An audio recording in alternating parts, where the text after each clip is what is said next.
2 Chronicles chapter 20. After this, the Moabites and Ammonites, with some of the Meunites, came to wage war against Jehoshaphat. Some people came and told Jehoshaphat, "A vast army is coming against you from Edom, from the other side of the Dead Sea. It is already in Hazazon Tamar," that is, En-gedi. Alarmed, Jehoshaphat resolved to inquire of the Lord, and he proclaimed a fast for all Judah. The people of Judah came together to seek help from the Lord. Indeed, they came from every town in Judah to seek him. Then Jehoshaphat stood up in the assembly of Judah and Jerusalem, at the temple of the Lord in the front of the new courtyard, and said, "Lord, the God of our ancestors, are you not the God who is in heaven? You rule over all the kingdoms of the nations. Power and might are in your hand, and no one can withstand you.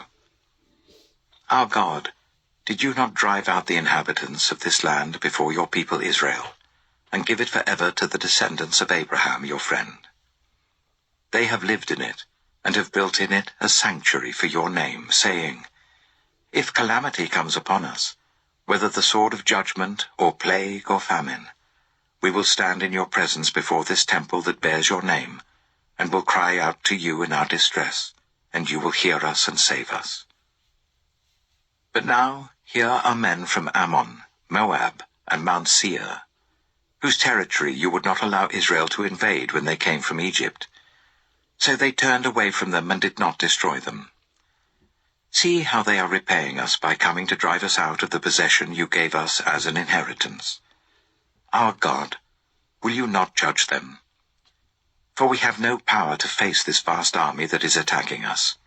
We do not know what to do, but our eyes are on you." All the men of Judah, with their wives and children and little ones, stood there before the Lord. Then the Spirit of the Lord came on Jahaziel, son of Zechariah, the son of Benaiah, the son of Jeiel, the son of Mattaniah, a Levite, and descendant of Asaph, as he stood in the assembly. He said, "Listen, King Jehoshaphat and all who live in Judah and Jerusalem. This is what the Lord says to you. Do not be afraid or discouraged because of this vast army. For the battle is not yours, but God's. Tomorrow march down against them. They will be climbing up by the pass of Ziz, and you will find them at the end of the gorge in the desert of Jeruel. You will not have to fight this battle. Take up your positions, stand firm, and see the deliverance the Lord will give you, Judah and Jerusalem. Do not be afraid, do not be discouraged. Go out to face them tomorrow, and the Lord will be with you." Jehoshaphat bowed down with his face to the ground, and all the people of Judah and Jerusalem fell down in worship before the Lord. Then some Levites from the Kohathites and Korahites stood up and praised the Lord, the God of Israel, with a very loud voice. Early in the morning they left for the desert of Tekoa. As they set out, Jehoshaphat stood and said, "Listen to me, Judah and the people of Jerusalem. Have faith in the Lord your God, and you will be upheld. Have faith in his prophets, and you will be successful." After consulting the people, Jehoshaphat appointed men to sing to the Lord, and to praise him for the splendor of his holiness, as they went out at the head of the army, saying, "Give thanks to the Lord, for his love endures forever." As they began to sing and praise, the Lord set ambushes against the men of Ammon and Moab and Mount Seir, who were invading Judah, and they were defeated.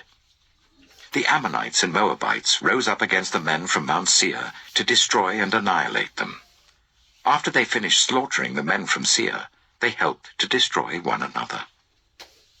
When the men of Judah came to the place that overlooks the desert and looked towards the vast army, they saw only dead bodies lying on the ground. No one escaped. So Jehoshaphat and his men went to carry off their plunder, and they found among them a great amount of equipment and clothing, and also articles of value, more than they could take away. There was so much plunder that it took 3 days to collect it.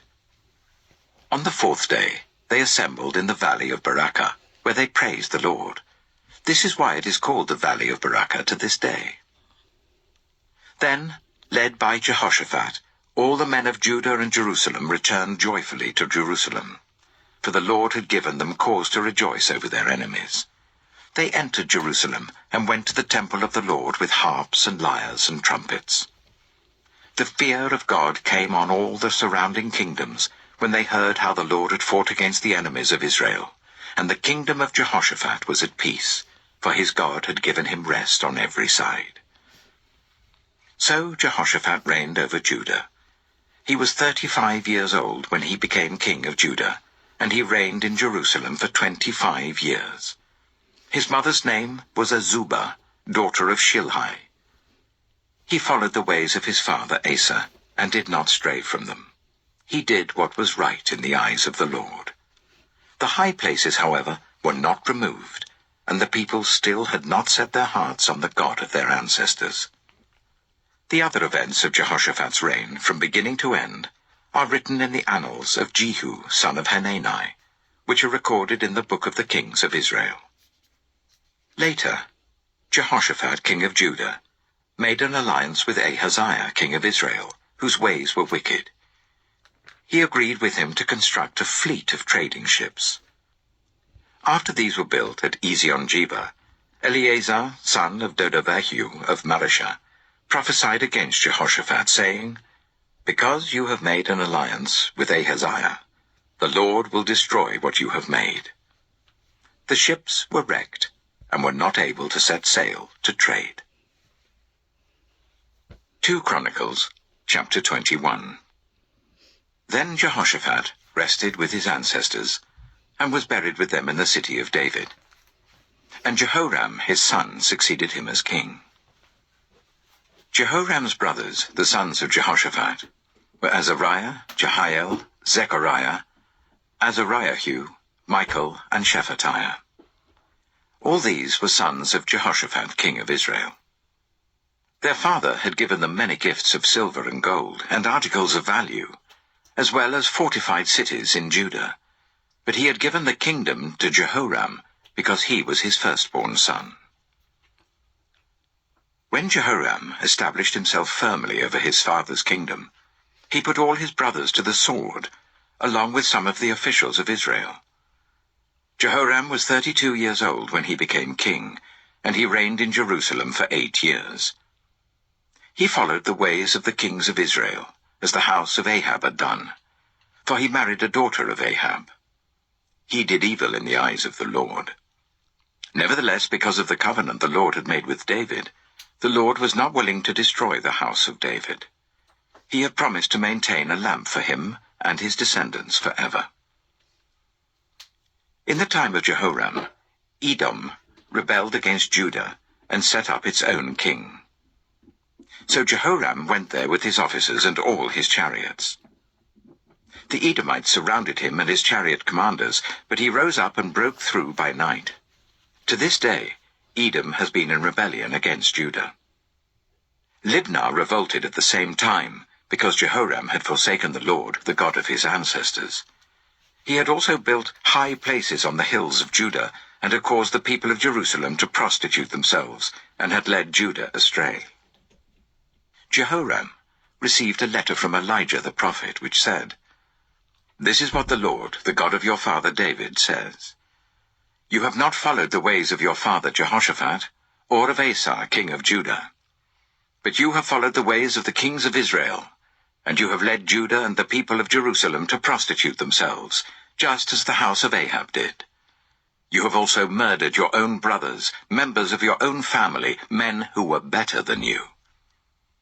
So now the Lord is about to strike your people, your sons, your wives, and everything that is yours, with a heavy blow. You yourself will be very ill with a lingering disease of the bowels, until the disease causes your bowels to come out." The Lord aroused against Jehoram the hostility of the Philistines and of the Arabs who lived near the Cushites. They attacked Judah, invaded it, and carried off all the goods found in the king's palace together with his sons and wives. Not a son was left to him, except Ahaziah the youngest. After all this, the Lord afflicted Jehoram with an incurable disease of the bowels. In the course of time, at the end of the 2nd year, his bowels came out because of the disease, and he died in great pain. His people made no funeral fire in his honor, as they had for his predecessors. Jehoram was 32 years old when he became king, and he reigned in Jerusalem for 8 years. He passed away to no one's regret, and was buried in the city of David, but not in the tombs of the kings. 2 Chronicles chapter 22. The people of Jerusalem made Ahaziah, Jehoram's youngest son, king in his place, since the raiders who came with the Arabs into the camp had killed all the older sons. So Ahaziah, son of Jehoram, king of Judah, began to reign. Ahaziah was 22 years old when he became king, and he reigned in Jerusalem for 1 year. His mother's name was Athaliah, a granddaughter of Omri. He too followed the ways of the house of Ahab, for his mother encouraged him to act wickedly. He did evil in the eyes of the Lord, as the house of Ahab had done, for after his father's death they became his advisers, to his undoing. He also followed their counsel, when he went with Joram, son of Ahab, king of Israel, to wage war against Hazael, king of Aram, at Ramoth-Gilead. The Arameans wounded Joram. So he returned to Jezreel to recover from the wounds they had inflicted on him at Ramoth, in his battle with Hazael, king of Aram. Then Ahaziah, son of Jehoram, king of Judah, went down to Jezreel to see Joram, son of Ahab, because he had been wounded. Through Ahaziah's visit to Joram, God brought about Ahaziah's downfall. When Ahaziah arrived, he went out with Joram to meet Jehu, son of Nimshi, whom the Lord had anointed to destroy the house of Ahab. While Jehu was executing judgment on the house of Ahab, he found the officials of Judah and the sons of Ahaziah's relatives, who had been attending Ahaziah, and he killed them. He then went in search of Ahaziah, and his men captured him while he was hiding in Samaria. He was brought to Jehu and put to death. They buried him, for they said he was a son of Jehoshaphat, who sought the Lord with all his heart. So there was no one in the house of Ahaziah powerful enough to retain the kingdom. When Athaliah, the mother of Ahaziah, saw that her son was dead, she proceeded to destroy the whole royal family of the house of Judah. But Jehosheba, the daughter of King Jehoram, took Joash, son of Ahaziah, and stole him away from among the royal princes who were about to be murdered, and put him and his nurse in a bedroom. Because Jehosheba, the daughter of King Jehoram, and wife of the priest Jehoiada, was Ahaziah's sister, she hid the child from Athaliah, so that she could not kill him. He remained hidden with them at the temple of God for 6 years, while Athaliah ruled the land. 2 Chronicles chapter 23. In the 7th year, Jehoiada showed his strength. He made a covenant with the commanders of units of 100. Azariah, son of Jeroham, Ishmael, son of Jehohanan, Azariah, son of Obed, Maaseiah, son of Adiah, and Elishaphat, son of Zichri. They went throughout Judah and gathered the Levites and the heads of Israelite families from all the towns. When they came to Jerusalem, the whole assembly made a covenant with the king at the temple of God. Jehoiada said to them, "The king's son shall reign, as the Lord promised concerning the descendants of David. Now this is what you are to do. A third of you priests and Levites, who are going on duty on the Sabbath, are to keep watch at the doors. A third of you at the royal palace, a third at the foundation gate, and all the others are to be in the courtyards of the temple of the Lord. No one is to enter the temple of the Lord, except the priests and Levites on duty. They may enter, because they are consecrated, but all the others are to observe the Lord's command not to enter. The Levites are to station themselves round the king, each with weapon in hand. Anyone who enters the temple is to be put to death. Stay close to the king wherever he goes." The Levites and all the men of Judah did just as Jehoiada the priest ordered. Each one took his men, those who were going on duty on the Sabbath, and those who were going off duty, for Jehoiada the priest had not released any of the divisions. Then he gave the commanders of units of 100 the spears and the large and small shields that had belonged to King David and that were in the temple of God. He stationed all the men, each with his weapon in his hand, round the king, near the altar and the temple, from the south side to the north side of the temple. Jehoiada and his sons brought out the king's son and put the crown on him. They presented him with a copy of the covenant and proclaimed him king. They anointed him and shouted, "Long live the king!" When Athaliah heard the noise of the people, running and cheering the king, she went to them at the temple of the Lord. She looked, and there was the king, standing by his pillar at the entrance. The officers and the trumpeters were beside the king, and all the people of the land were rejoicing and blowing trumpets, and musicians with their instruments were leading the praises. Then Athaliah tore her robes and shouted, "Treason! Treason!" Jehoiada the priest sent out the commanders of units of 100, who were in charge of the troops, and said to them, "Bring her out between the ranks, and put to the sword anyone who follows her." For the priest had said, "Do not put her to death at the temple of the Lord." So they seized her as she reached the entrance of the horse gate on the palace grounds, and there they put her to death. Jehoiada then made a covenant that he, the people and the king, would be the Lord's people. All the people went to the temple of Baal and tore it down. They smashed the altars and idols and killed Mattan the priest of Baal in front of the altars. Then Jehoiada placed the oversight of the temple of the Lord in the hands of the Levitical priests to whom David had made assignments in the temple, to present the burnt offerings of the Lord as written in the law of Moses, with rejoicing and singing, as David had ordered. He also stationed gatekeepers at the gates of the Lord's temple, so that no one who was in any way unclean might enter. He took with him the commanders of hundreds, the nobles, the rulers of the people, and all the people of the land, and brought the king down from the temple of the Lord. They went into the palace through the upper gate, and seated the king on the royal throne. All the people of the land rejoiced, and the city was calm, because Athaliah had been slain with the sword. 2 Chronicles chapter 24. Joash was 7 years old when he became king, and he reigned in Jerusalem for 40 years. His mother's name was Zibiah. She was from Beersheba. Joash did what was right in the eyes of the Lord all the years of Jehoiada the priest. Jehoiada chose 2 wives for him, and he had sons and daughters. Some time later, Joash decided to restore the temple of the Lord. He called together the priests and Levites and said to them, "Go to the towns of Judah and collect the money due annually from all Israel to repair the temple of your God. Do it now." But the Levites did not act at once.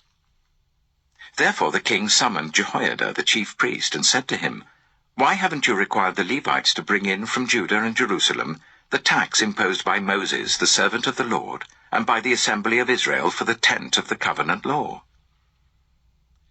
Now the sons of that wicked woman Athaliah had broken into the temple of God and had used even its sacred objects for the Baals.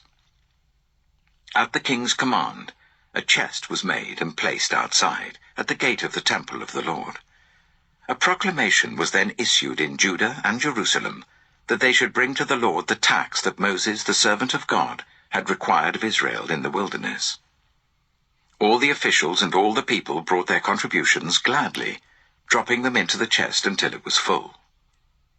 Whenever the chest was brought in by the Levites to the king's officials, and they saw that there was a large amount of money, the royal secretary and the officer of the chief priest would come and empty the chest and carry it back to its place.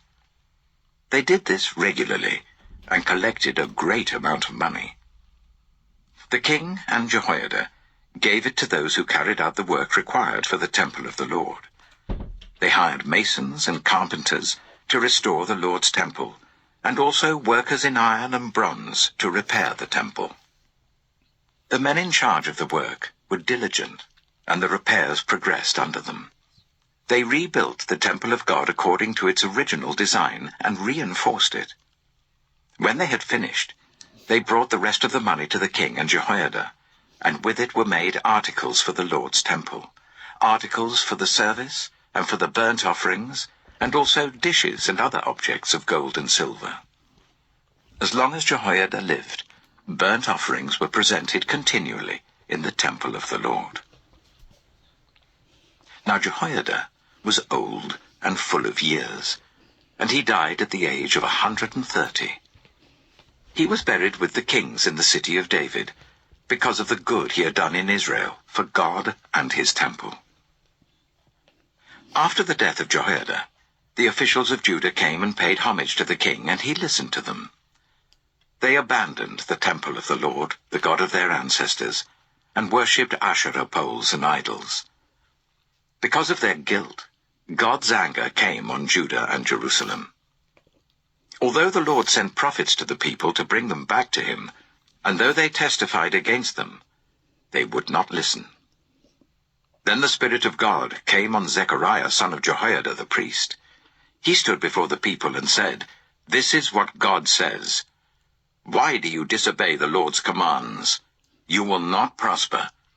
Because you have forsaken the Lord, he has forsaken you." But they plotted against him, and by order of the king, they stoned him to death in the courtyard of the Lord's temple. King Joash did not remember the kindness Zechariah's father, Jehoiada, had shown him, but killed his son, who said as he lay dying, "May the Lord see this and call you to account." At the turn of the year, the army of Aram marched against Joash. It invaded Judah and Jerusalem and killed all the leaders of the people. They sent all the plunder to their king in Damascus. Although the Aramean army had come with only a few men, the Lord delivered into their hands a much larger army. Because Judah had forsaken the Lord, the God of their ancestors, judgment was executed on Joash. When the Arameans withdrew, they left Joash severely wounded. His officials conspired against him for murdering the son of Jehoiada the priest, and they killed him in his bed.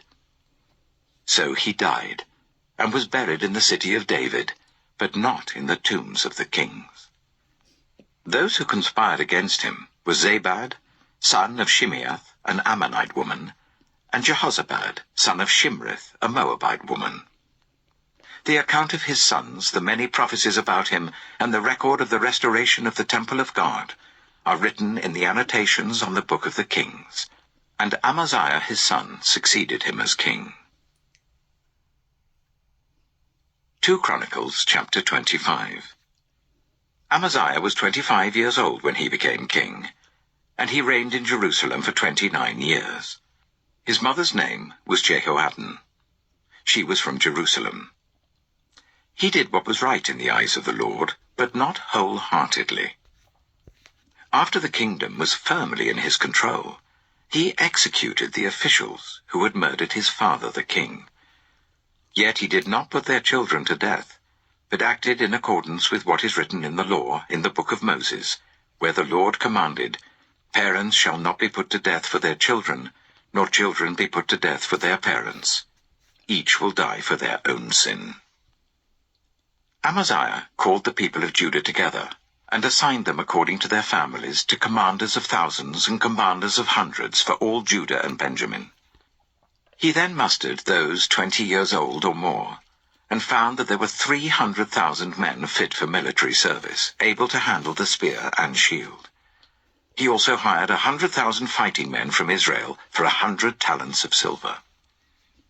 But a man of God came to him and said, "Your Majesty, these troops from Israel must not march with you, for the Lord is not with Israel, not with any of the people of Ephraim. Even if you go and fight courageously in battle, God will overthrow you before the enemy, for God has the power to help or to overthrow." Amaziah asked the man of God, "But what about the 100 talents I paid for these Israelite troops?" The man of God replied, "The Lord can give you much more than that." So Amaziah dismissed the troops who had come to him from Ephraim and sent them home. They were furious with Judah and left for home in a great rage. Amaziah then marshalled his strength and led his army to the valley of Salt, where he killed 10,000 men of Seir. The army of Judah also captured 10,000 men alive, took them to the top of a cliff, and threw them down, so that all were dashed to pieces. Meanwhile, the troops that Amaziah had sent back and had not allowed to take part in the war raided towns belonging to Judah, from Samaria to Beth-horon. They killed 3,000 people and carried off great quantities of plunder. When Amaziah returned from slaughtering the Edomites, he brought back the gods of the people of Seir. He set them up as his own gods, bowed down to them and burned sacrifices to them. The anger of the Lord burned against Amaziah, and he sent a prophet to him who said, "Why do you consult this people's gods, who could not save their own people from your hand?" While he was still speaking, the king said to him, "Have we appointed you an adviser to the king? Stop. Why be struck down?" So the prophet stopped, but said, "I know that God has determined to destroy you, because you have done this and have not listened to my counsel." After Amaziah, king of Judah, consulted his advisers, he sent this challenge to Jehoash, son of Jehoahaz, the son of Jehu, king of Israel. "Come, let us face each other in battle." But Jehoash, king of Israel, replied to Amaziah, king of Judah, "A thistle in Lebanon sent a message to a cedar in Lebanon. Give your daughter to my son in marriage." Then a wild beast in Lebanon came along and trampled the thistle underfoot. You say to yourself that you have defeated Edom, and now you are arrogant and proud. But stay home. Why ask for trouble, and cause your own downfall, and that of Judah also? Amaziah, however, would not listen, for God so worked that he might deliver them into the hands of Jehoash, because they sought the gods of Edom. So Jehoash, king of Israel, attacked. He and Amaziah, king of Judah, faced each other at Beth-shemesh in Judah. Judah was routed by Israel, and every man fled to his home.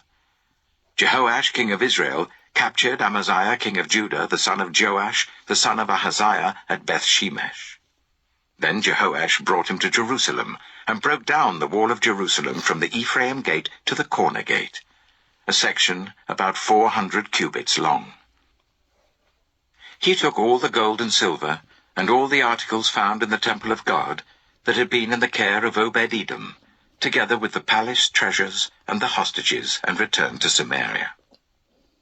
Amaziah, son of Joash, king of Judah, lived for 15 years after the death of Jehoash, son of Jehoahaz, king of Israel. As for the other events of Amaziah's reign, from beginning to end, are they not written in the book of the kings of Judah and Israel? From the time that Amaziah turned away from following the Lord, they conspired against him in Jerusalem, and he fled to Lachish. But they sent men after him to Lachish, and killed him there. He was brought back by horse, and was buried with his ancestors in the city of Judah.